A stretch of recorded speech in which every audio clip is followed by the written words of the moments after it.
Hello All everyone. right. Good evening. I welcome you all for today's session. Uh, Talking about Hari Simran ma'am. Ma'am is an assistant manager at SmartCube and also a certified data visualization and analytics professional. Talking about ma'am's previous experience, she has a vast experience in providing customized analytics research and consulting solutions and engaging with multiple stakeholders predominantly in procurement and supply chain functions for malfunctioning consulting and CPG firms. Her key skills involved client engagement, analysis and insight generation, automation, spend analysis, reporting and statistical analysis. Basically, this all skills belongs to data analytics domain. And talking about the packages, she has an expertise about is Microsoft Office, W, Power BI, VBA, NEEM, SAP, Google Data Studio, Alteryx, R and SQL. That's a pretty much amount of skills she has in data analytics.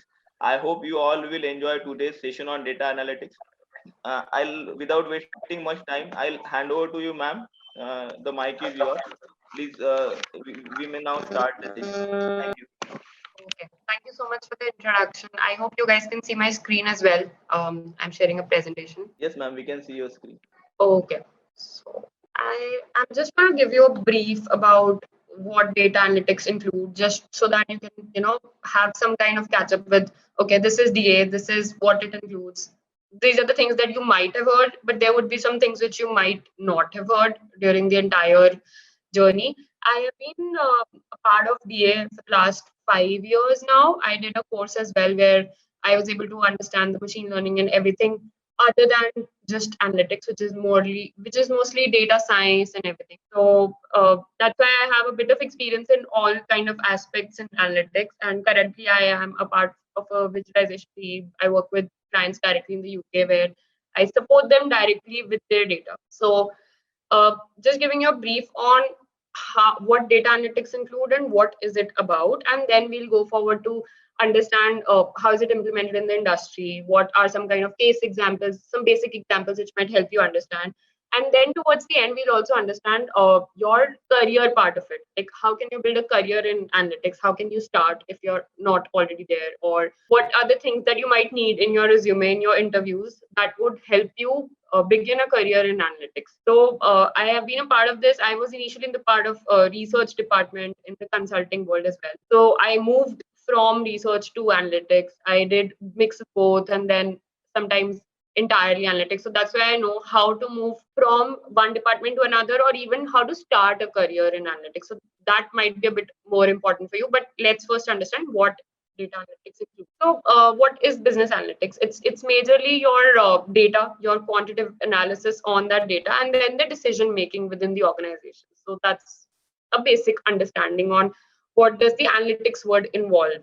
As in, if you have some kind of data, you play around it, you understand that data, and then you build a decision out of it. So that's what we are trying to understand over here through some examples as well. So what has changed over the last few years? I think data analytics is a bit more involved now as compared to earlier. Earlier, even the data storage wasn't that involved. We used to use floppy disks and everything, but now everything is on cloud, which helps, through big data analytics or areas where a massive amount of data needs to be stored and worked upon. You can't really use a floppy disk now these days. And so everything has evolved over the last, I would say, so many years now. So for example, let's just take a quick example so that you can understand what data analytics might involve in the coming few slides. So for example, if you use your YouTube, I think everybody uses YouTube now. So you might, play something. If you notice, YouTube would recommend it on your own, as in what you should understand, what you should listen next. There's an autoplay option. Like it plays songs by recommending to you. So anything that you play so often, it would analyze your entire data. It would sit and take your entire data. What do you listen to more? How many times do you listen to a particular song? What type of beats do you understand? And that's how it recommends so many good options to you. And that's how you like using YouTube. Like, my personal favorite is YouTube Music because the recommendation engine is so good as compared to other applications. So how does it recommend? It recommends based on the data it collects and the decision it makes based on that data. As simple as that. So it's not like you get that data and just work upon it. you have a lot of algorithms, a lot of things, or a lot of skills that are used in order to understand that decision behind that data. So let's understand what comes next. So another example would be Amazon. Like you obviously, whenever you, all of us use Amazon, whenever you try to order something, it gives you a recommendation at the bottom that, let's say, customers who bought this also bought this, or we might recommend these options as well. So I still remember an example which my professor gave me once, that there was a store where every father used to go and they used to buy like beers from it, or like diapers from it, and they added that beer section over there because all the fathers who buy diapers would want to buy beer as well. That was the decision that they made out of the entire store analysis data. So that's how the recommendation works, based on your previous data, based on your historical data or your group's data, what it should recommend. Monitoring baby growth, again, a part of data analytics which has grown like throughout. Now we can see what is happening. So what analytics involves? Analytics is a part of everything. It's not just, let's say we have analytics, then it would mean either business or maths or something on technology.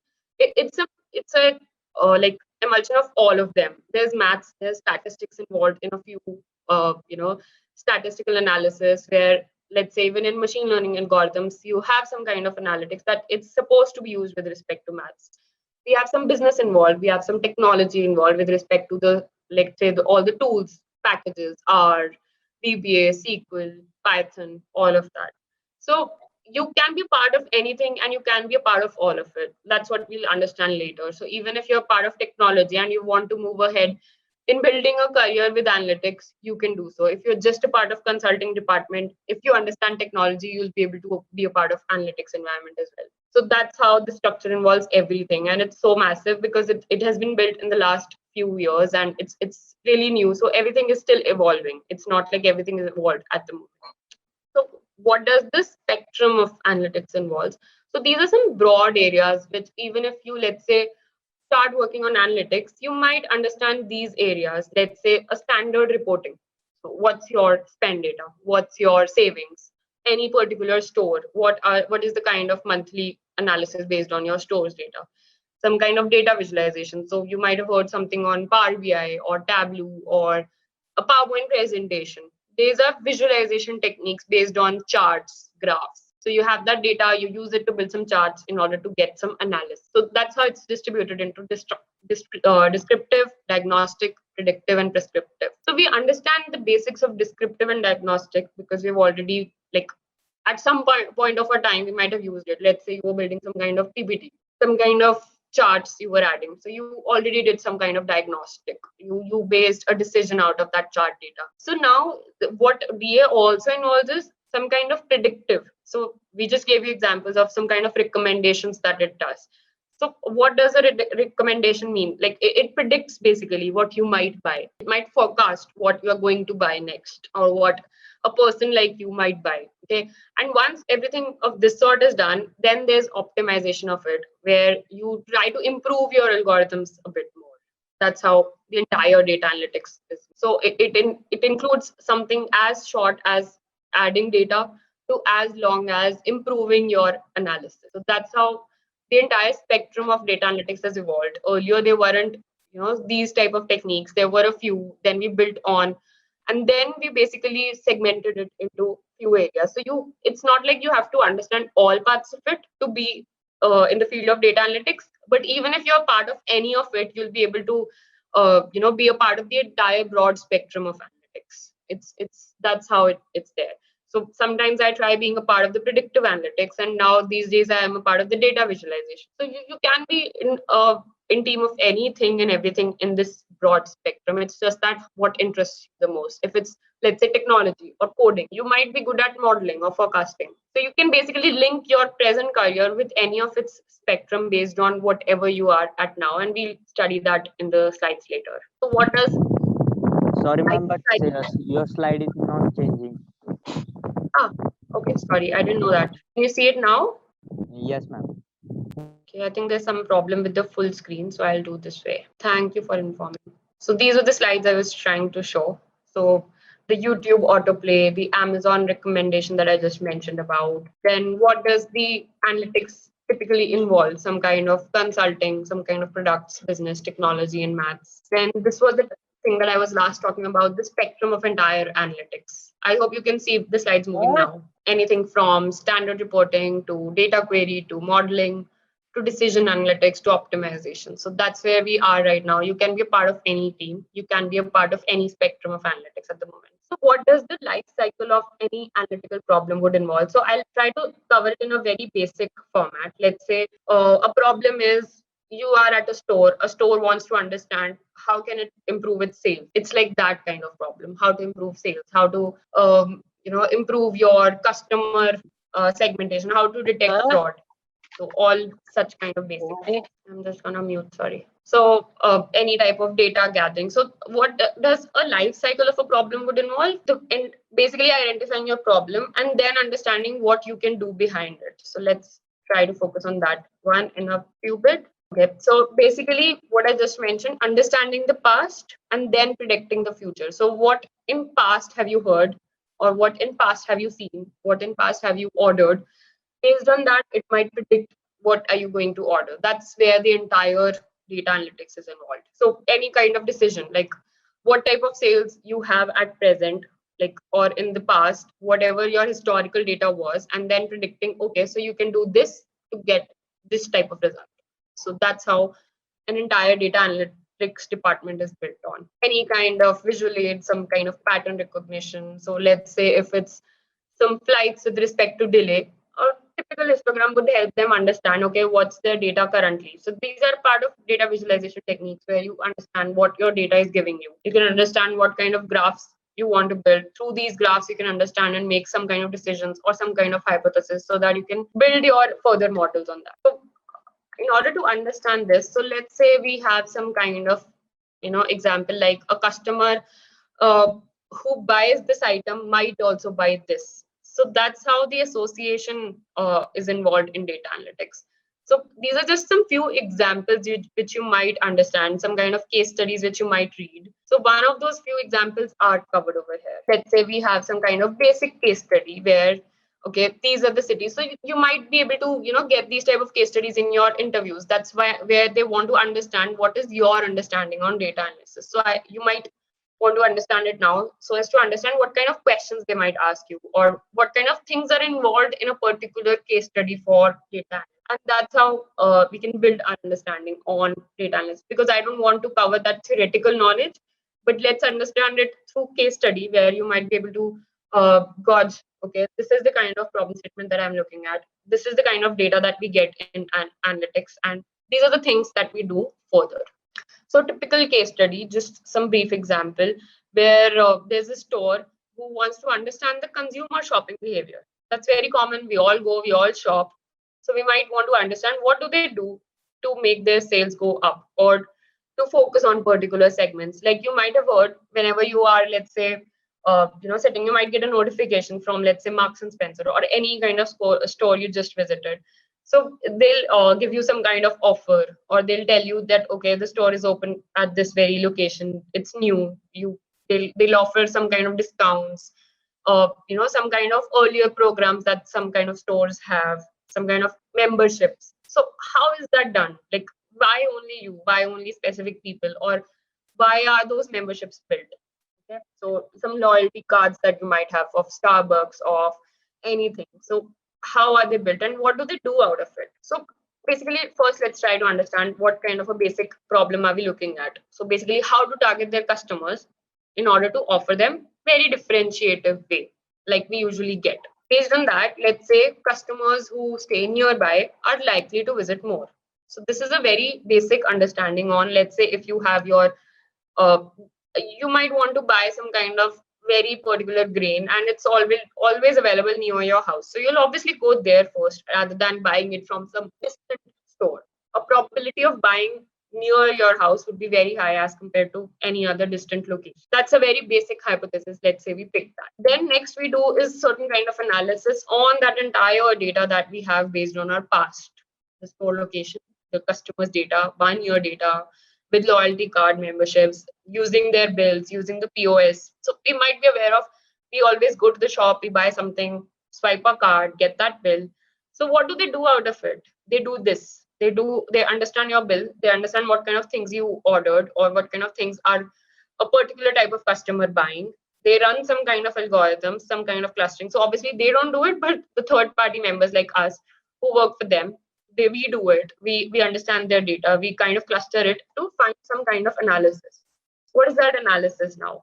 We use their entire data, their sales, their recency, their segments, their previous historical data, their percentage of discount that they offered you, what kind of things that they offer. Based on that, we might want to, understand, okay, these are the few customers that I'm looking at. So if these are few customers, let's say we have some kind of lazy shoppers who don't come much, we might want to offer them this particular thing. There are some kind of super shoppers who are really rich and want to buy, let's say, 8,000 amount of things every 8 times in a particular month. So they are our super shoppers. We might want them to purchase more. So let's say we build that and we understand, okay, these are our sales. What kind of data do we have by each and every thing that we just discussed? So a super shopper might have a large average bill value. So obviously this is the one that you want to target first. Okay, these should come more because I'll get more bill value. Or I might not want to focus on the invincibles because they just come once a month or once a year. That's kind of low for me. I don't want to target them. So that's how you get your discounts. You get your messages. Wherever you go, you get your specific data.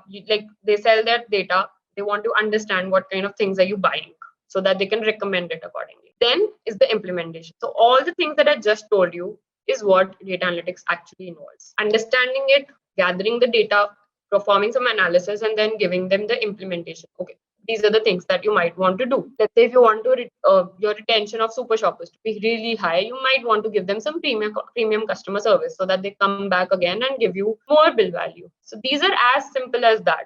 It's just the things that are involved in a particular entire view of data analytics. So it's very simple as that. You might want to some kind of invincibles who just come once a year. You might just want to give them some time when a new store is opening, some kind of that, or some kind of product bundling. You might have understood those kind of offers during peak seasons, that okay, Diwali sale at Amazon, or those kind of things. So how do they offer it? They offer it using these things. So these are very typical things that if you just understand and try to build an understanding on what kind of, even some notifications that you receive on Instagram, on Netflix, anything. It's identifying a problem, understanding what kind of data you have, and implementing a solution for it.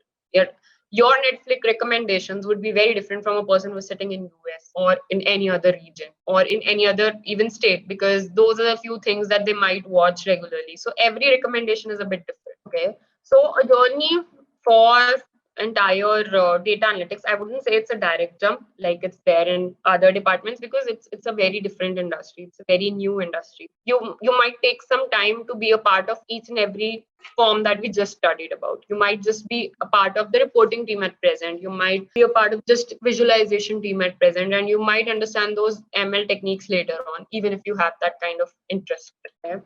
So now let's see what kind of Indian IT companies we have at the moment. Let's understand what kind of IT industries we have, or what kind of companies do we have at the moment who are giving us those kind of data analytics things that we're just talking about. So let's try to understand over them. So these are by industry, and then we'll also cover the companies that offer those data analytics roles that we just discussed. So if you are, let's say, interested in a very retail type of industry, as we just discussed, what kind of behavior or buying patterns you have, what kind of advertisements you have, what kind of customer segmentation or loyalty do you offer. Then in telecom also, so you might have understood that, let's say you go to Airtel, they offer your postpaid kind of SIM. So they do analyze your data and understand if you are going to commit some kind of fraud or not. Some kind of network planning. Okay, these are the few people who have that kind of Airtel SIMs in this area more. So let's build some kind of tower over here so that you can improve your customer service over there. Okay.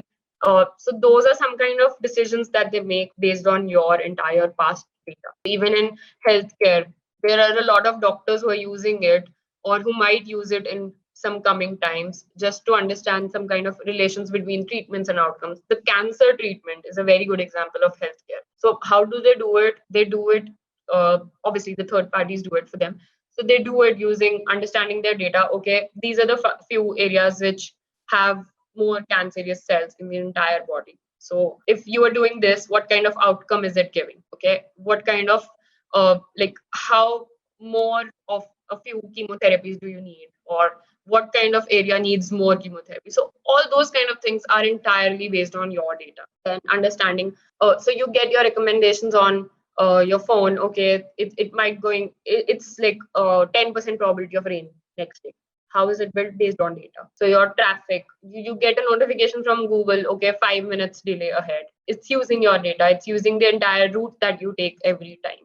Intelligence to counter national threats. We might have seen a lot of TV series these days, Family Man or something. So they understand the kind of codes that you transfer using your phones to get or understand what kind of national threat it might be. So those type of intelligence, you might have seen them understanding or tracking your data.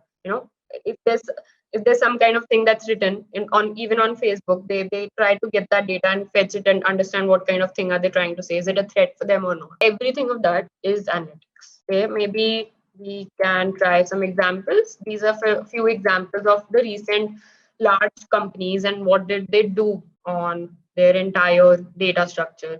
Currently, you can see a lot of them having big data, a lot of companies focusing entirely on either their inbuilt or their outsourced analytics department. So even some kind of smart water monitoring services from Accenture, it helped save a client $30 million, which is really huge, through their insights platform.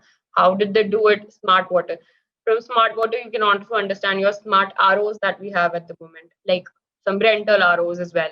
You recharge it from your phone, it gets automatically done. It sends you signals whenever you are, it's about to expire or something like that. So what kind of Indian opportunities do we have at the moment? You might have heard of these big firms. You might have understood the global centers, their pure play. So I'll try to picture them into three broad areas. One is the global in-house centers that we have: Google, Swiggy, McKinsey, JP Morgan, Flipkart. All of these have their, let's say Uber or HP. All of them have their in-house centers who are so huge. They are these global firms, and they typically use their own analytics and tools, architectures and everything to understand your data. Then there are also some kind of pure play analytics player, which are Absolute Data, Mu Segment, Fractal in India. They are very popular. They are core data analytics players who work on all kind of spectrums, like let's say anything in machine learning or AI or anything of that sort, even in visualization. So all of those things are done purely by these. So why did we call these purely and these is global in-house? Because they also cover a lot of other sectors. Like for example, McKinsey is also a consulting firm who have their in-house data center, or even Uber. It's a global firm. Its entire structure is based on your like taxis and everything, but they have their in-house center for data. While these companies, they just focus on data and they are third parties for every other firm. Let's say you have some kind of firms who basically hire these firms to understand their data. Then we also have some integrated IT BPO players. So Infosys, Accenture, HCL, we've heard a lot about them, IBM, TCS. So these are some kind of IT BPO players who are Indian, who also serve, like give these kind of services, the analytics and everything. So even if you're a part of any of this firm, or you want to be a part of any of it, or you want to understand what kind of internship they offer, so you'll be really interested to know that they also serve the data analytics department. Okay, so as I just mentioned, it's so big. So you might want to understand, how do you want to build a career in this entire analytics? Like we have so many different broad terms we just discussed: business analytics, everything. How do you want to make like a career in that? If you've done any kind of internship or any kind of course, a basic course, or even if you just know Excel, what can you do in your career to be a part of analytics later in the future? These are some kind of roles that are there in analytics in the entire DA team. So it's not like you're a part of just one thing. You can be a part of anything. So let's say if you are a business analyst, or you want to give an interview for a business analyst, it would involve your data exploration, your visualization, your analysis. So let's say you get a case study. Based on that, what can you give out of those charts and graphs? What visuals can you use so that people can make a decision out of it? We have some kind of data miner or statistician. They might use mathematics, some statistical maths tools to understand what kind of segmentation they can provide, predictive modeling, everything of that sort. This is something which people in IT are even moving to. So you might have heard like people in IT or CSE, they after a few years they move into their data analytics. How do they move it? Because they are a part of the technology. They are able to understand these things. That's how they start understanding model validation, modeling, preparation. So that's how even a person who is from IT or CSE can be a part of data analytics. Then some kind of business manager, like you make decision or you're a domain expert in a particular field or a category expert who evaluates the entire process and then monitors the data. So these are some few typical roles which data analytics involves even in any country that you go in. So that's how we just mentioned. It's not like analytics is just analytics. It has data, it has business, it has statistics. You can be a part of anything. So these are some things that you might have seen in your past. So let's say you know Excel or some kind of languages in R, Python, some kind of big data platform, some kind of SQL or Tableau. So that's how it's broadly like the entire value chain exists for a particular data analytics department. Like you want to understand, so what kind of skills do you basically need to be a part of this entire industry value chain? You might be good at business, you might be good at your data. Like let's say some people they really like playing data in Excel or even in maths, quant or statistics. They can be very good at understanding what kind of modeling you might use. There's some kind of hypothesis that you might use. Then the technology or programming. So you are very good at R or Python or even some kind of coding language. What can you do out of it? You can be a part of any of this if you're good at any of this language. So you can understand. So even if you understand Python, you can understand machine learning based on all the techniques that it has. If you can do those type of coding. If you're good at visualizing, you can be a part of the analysis and reporting team. If you're good at Tableau, or even if you're good at Excel, you're understanding that kind of data that we have in the entire Excel sheet. You can be a part of data processing and cleaning. So it can be anything if you have any of that skill that's there. So these are some few skills that you might need in order to build a career in any of it, the entire value chain. Again, the main industries that we just discussed, it could be in finance, it could be in healthcare, in automotive, in retail, CPG, hospitality, even in airlines to understand what kind of membership you might need, even in some kind of churn or retention in telecommunication, let's say Airtel, or even in your credit cards, like financial services, they understand fraud identification using your data. So it's a basic solution which is implemented in all these industries. So even if you're part of any industry and you understand that kind of thing, you can be a part of their DA team. These are the kind of tools that they use: big data, statistics, machine learning. Okay, let's do that later. Now I want to understand what kind of resume you might need in order to build a career in analytics. These are some basic things which you should always cover. What's your first impression like? What's your shortlist technique like? Like what things should you power verbs that you should mention in order for them to understand, okay, that you are someone who can understand this kind of thing. Or let's say you use some power verbs like managed, designed, proposed, analyzed. So these are very powerful words in order to be a part of the entire analytics industry. Okay. Some relevant summary, even if you have done an internship or some basic course or you understand data well, what should you add in order to be your resume to be at the top? Some kind of things, some kind of software or tools that you are very good at. So those could lead to introspection. So even if you're good at any of the tools that we just discussed, R, Python, SQL, SAS, VBA, Tableau, Excel, or even in any kind of statistics that you might understand, you have to mention it so that you can. So those are the few areas that we discussed only because you want to understand what you can write on your resume or on your CV. If you're a part of any of it, you understand any of these ones, you should mention it on your CV in order to understand, okay, I can be a part of this. For them to understand, okay, they can pick you. Why should they pick you? If you know any of it, you are very helpful for them. So what kind of key sections can you add? Some kind of, let's say, certification you did, or any internship that you did, any kind of extracurricular activity that you did. So these are some broad sections which we always recommend for a resume. Let's see what kind of summary can we add in order to be a part of, analytics. So any kind of, let's say, even if you did some short internship or 2 months internship or a 2 months some certificate course, how should you mention it? Let's say you are an executive at this college seeking roles in analytics delivery and client engagement. So these are some powerful things that you should mention in order to bring your CV to the top. Like for them to focus, okay, this is the person I want to interview. So these are few things which you might mention. Any exposure to any tool, a plus for you.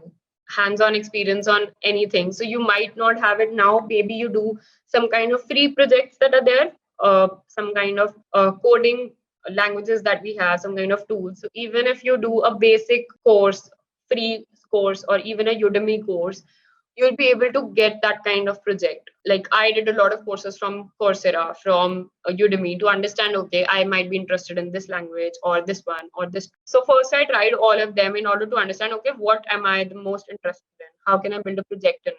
What can I add in my resume? So these are the few things which I checked and which I would recommend that you should see in order to understand, okay, these are the few areas. So as we just discussed, maybe you can do a course on Tableau, maybe you can do a course on machine learning. We have a lot of courses in Udemy, on Coursera, or even some kind of free websites that the colleges have, subscription to. So you might be able to understand all of those areas in a much more detail, and it's very best to add them to your CV, because then they'll know, okay, you are very interested in this area.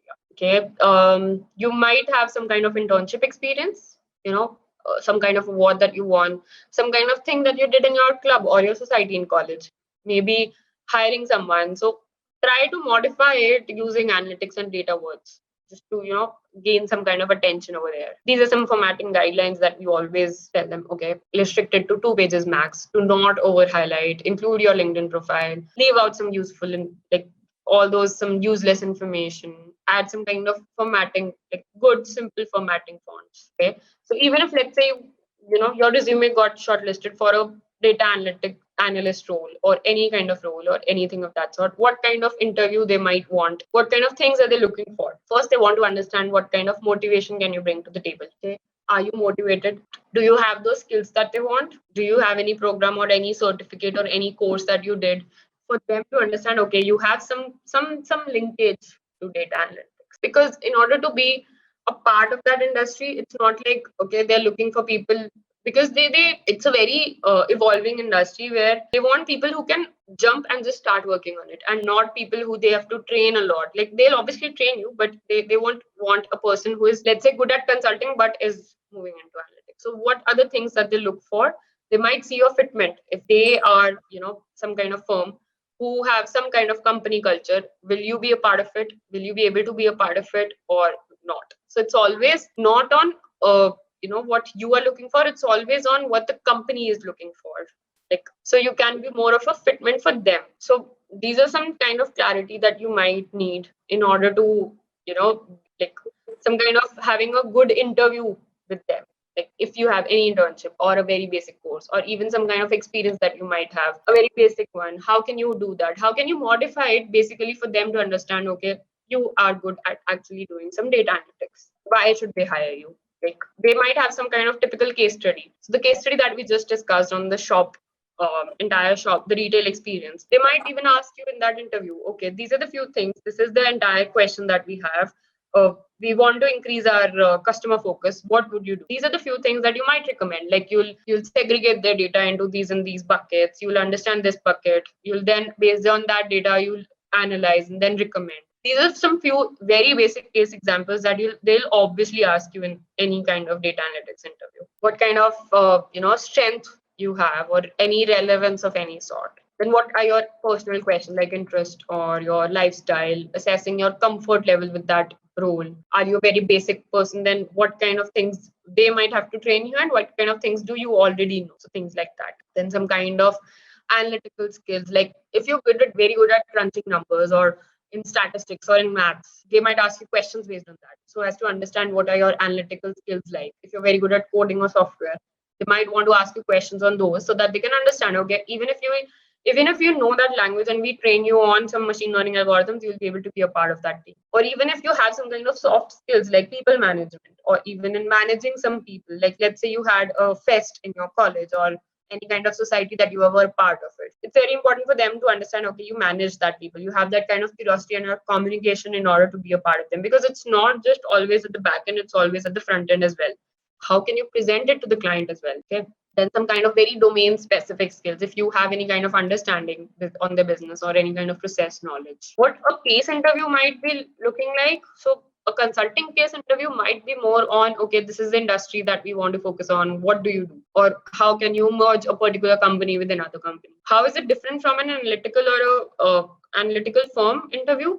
It would be like, okay, we have this kind of data. we want this, what would you do? It's more like on the data part rather than being on a very, industry or an M&A focused. So those are some kind of traditional interviews, and it might be dependent on your resume. So if you mentioned, okay, I'm good at crunching data, so they might give you an entire sheet of data and just tell you, okay, you have 5 minutes to give me an analysis out of it. So what are they basically testing? They are understanding how do you approach a problem? How do you break that problem into small pieces? How do you understand the larger picture? Like we did in that case example, like how do you break the entire question? Okay, which customers do you want to focus on? How do you break that down into small pieces of questions of building that framework? Okay, this is the thing that I want. Then developing some real world options or some kind of recommendation actionable solutions. It's not like you can recommend anything and it would be a part of it. It's also like, okay, this is the shop, this is the data, these are some customers who are giving us these kind of percentage of sales, we should focus on them. So these are some actionable solutions. It's not like giving any kind of solution to them. So these are the few things that they will surely test in any basic data analytics interview. So what else can you do other than, let's say you can continue reading on the subject, join some LinkedIn groups, join some dedicated websites, read some blogs to understand, okay, these are some interesting areas. What is the new thing that's going on?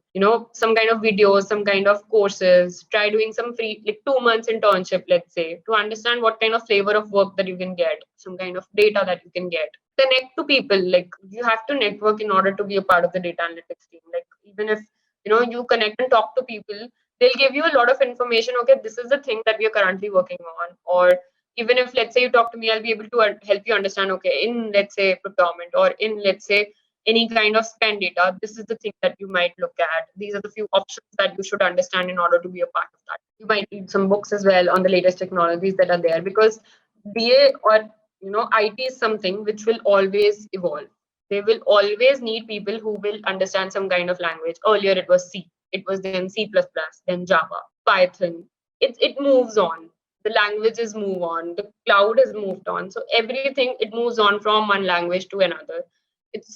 You always have to understand a new language in order to catch up with that industry. So you might want to do these things in order to be a part of the data analytics team, like do some internship, do some some kind of read about the companies. Let's say you follow the company Fractal Analytics, you'll be able to understand what things it does for people. Okay, some kind of let's say you follow McKinsey's data analytics team. So what do they do for their existing clients? They always mention it on their blogs, they always mention it on their websites, some case examples. So read those things to understand the business problems that they solve actually. So again, build a good resume, network. These are the few things that you have to do in order to be a part of the DA. So we tried to cover a lot of information. I hope that wasn't too long and it did give you something to crunch on or think about. So any questions now, feel free to ask any kind of question that you might have. I just saw a few questions at the bottom. It says, yes, I can share the slides so that it's very helpful for you in order to understand. Any question that any of you want to understand in the data analytics department, or what should you do if you're at some point of time? Help me understand what are you doing at the moment so that I can recommend some things to you. If we start from our day-to-day life practical knowledge. So if you start from your day-to-day practical knowledge, first of all, try to understand what is that you're good at. If you're good at any kind of tool, do you have that coding language basic understanding? Are you good at mathematics or some kind of data crunching things? Like just an Excel file, get data from any of your nearby store or anything, or even on free websites. We have so many good websites that give you free projects. Okay, this is the kind of problem statement, this is the kind of data that we have. Try using a very easy or easy level first, and then try to build an understanding on that part. Like maybe some kind of GitHub or any of those websites, they have very easy, very basic problems as well. Maybe try that, it'll give you a very good understanding. So someone has also asked, can a mechanical student go for analytics? Yes, definitely. I was an engineering student, so if I can be a part of the analytics team, anybody can. It's not the field that you study, it's more on what kind of things can you offer to the company. Like let's say you have very good analytical skills, how will they get to know? They'll give you a case study. Like I was given a very basic case study on these are the few things that are outside available outside your college. What would you do in order to increase the sales? This is the question that I got, and I It was a 20-minute interview just on that question. So it's not on what kind of field are you in at present, but what kind of field do you want to be a part of in future, like let's say even in 2 to 3 years. So what other things can you offer? Even if you're good at managing people or talking to clients, you might be good at helping them understand your decisions or your analysis. Could we go ahead with data analysis without maths as major factor? Yes, definitely. As I said, you have a lot of teams in data analytics. It's not just one part of it. You can be a part of visualization team. You can be good at Excel. You can be part of the improvement team who might be good at, giving some kind of optimization techniques. Nothing requires maths as a very basic thing. It's more like, let's say if you want to be a part of the modeling team, you might want to understand those hypotheses, then be good at maths. Even if you're not good at maths, you understand basic statistics, you'll be very easily able to implement them on softwares, because they don't ask you to do it on paper. They would ask you to do it on tools, let's say R or Python. Okay. Could you please suggest best BI tool for marketing people? So there's no such best BI tool, I would say, because it would be based on what data that you have. If you have, let's say, and what kind of requirement you have. If you have very basic Excel data and you want to present it to someone, you might use a PowerPoint presentation and Excel analysis or graphs. If you have some information like you want to represent it in a very good way, in a very, a very sophisticated way, and for an entire organization, you might want to go ahead with Power BI.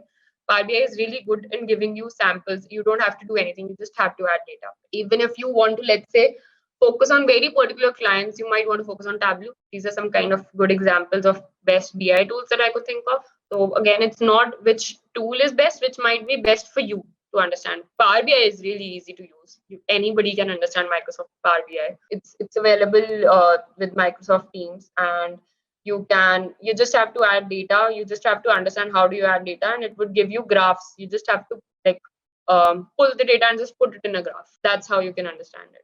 How can you check yourself that you're good at it or you have enough knowledge related to it? So by maybe trying some things, some kind of projects, some free projects, or some kind of internships or courses that you have. Let's say you enroll yourself for a very basic data analytics course on Udemy or Coursera or any few free ones available at YouTube. You might want to understand, okay, these are the things that seem interesting. Let's be curious about, okay, how are they doing it? So those are some things which you can check in order to understand. You might not be good at something at first. Maybe it will take some time, but even if you're curious about understanding it, I think it will take you a long way. Okay. Any other question that we have? So I guess, ma'am, we don't have any more questions. Guys, if you have any other question, you can directly unmute yourself and pitch in, or else put that box. So please tell the name of platforms. Which platforms are you looking for to understand the data analytics technique? It would be like GitHub or even some kind of groups that you have on LinkedIn. They offer you a lot of new information on what's the upcoming thing in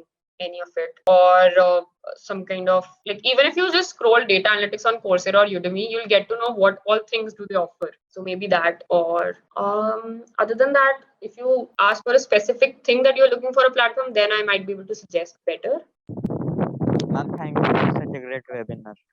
Thank you so much for being a part of it and helping me as well. Even if you have any question that you can't ask right now and want to ask later, you can directly contact me via LinkedIn.